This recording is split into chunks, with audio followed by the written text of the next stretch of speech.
Hello friends, स्वागत है आपका ओनली स्टडी ज्ञान में। आज हम 12th क्लास इकोनॉमिक्स का 5 चैप्टर सरकारी बजट और अर्थव्यवस्था, इसमें अति लघु उत्तरीय प्रश्न देखेंगे जो कुल 2 अंक के होंगे। इसमें पहला क्वेश्चन है कि राजस्व व्यय तथा पूंजीगत व्यय में भेद कीजिए। इसमें बताना है कि राजस्व व्यय और पूंजीगत व्यय क्या है।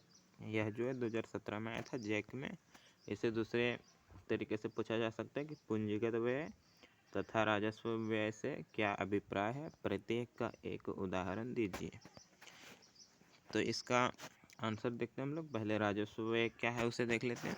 तो राजस्व व्यय से अभिप्राय सरकार द्वारा एक वित्तीय वर्ष में किए जाने वाले उस अनुमानित व्यय से है जिसके फलस्वरूप ना तो सरकार की परिसंपत्ति का निर्माण होता है और ना ही देयता में कमी होती है। उदाहरण देखें तो वृद्धावस्था पेंशन, छात्रवृत्ति, फिर जो टैक्स होता है वह आदि इसमें आ जाएंगे। अगला पूंजीगत व्यय। तो पूंजीगत व्यय से अभिप्राय एक वित्तीय वर्ष में सरकार के उस अनुमानित व्यय से है जो परिसंपत्तियों में वृद्धि करता है या फिर देयता को कम करता है। उदाहरण के लिए देख सकते हैं राज्य सरकार को दिए जाने वाले ऋण। अब हम लोग देखते हैं नेक्स्ट क्वेश्चन। दूसरे क्वेश्चन है कि योजना व्यय एवं गैर योजना व्यय में क्या अंतर है, यह बताना है। तो योजना व्यय देख लेते हैं क्या है। तो योजना व्यय उस व्यय को कहते हैं जो सरकार द्वारा देश के योजनाबद्ध विकास कार्यक्रम पर किया जाता है। उदाहरण के लिए सिंचाई के लिए नहरों का निर्माण किया जाने वाला व्यय। गैर योजना व्यय में देखें तो गैर योजना व्यय से अभिप्राय उस व्यय से है जिसका योजनाओं में कोई जो प्रावधान नहीं होता है। प्रावधान।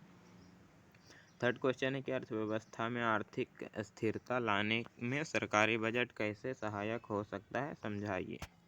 यह भी CBSE 2017 में आया हुआ है।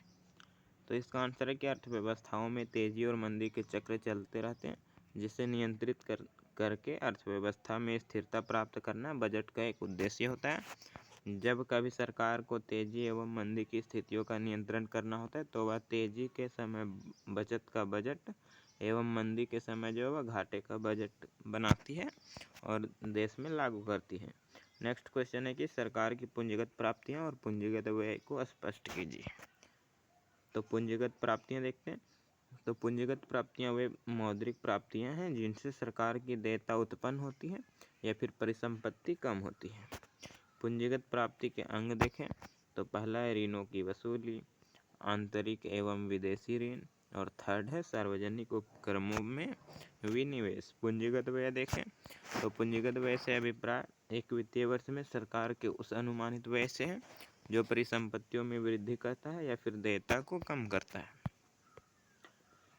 अगला क्वेश्चन है राजकोषीय घाटे का महत्व बताइए। तो राजकोषीय घाटे का महत्व देखते हैं। राजकोषीय घाटा अर्थव्यवस्था को दिशा निर्देश प्रदान करने के रूप में एक उपयोगी उपकरण हो सकता है, क्योंकि इसकी सहायता से 2 चीज़ किया जा सकता है। पहला, अर्थव्यवस्था में पूंजीगत व्यय की राशि में वृद्धि संभव हो पाती है, और दूसरा, सरकार अपने व्यय को आपूर्ति के लिए अधिक वित्तीय संसाधन जुटा पाती है। तो यह क्वेश्चन था इस चैप्टर से। वीडियो अच्छा लगा तो लाइक कमेंट तथा चैनल को सब्सक्राइब कर ले। धन्यवाद।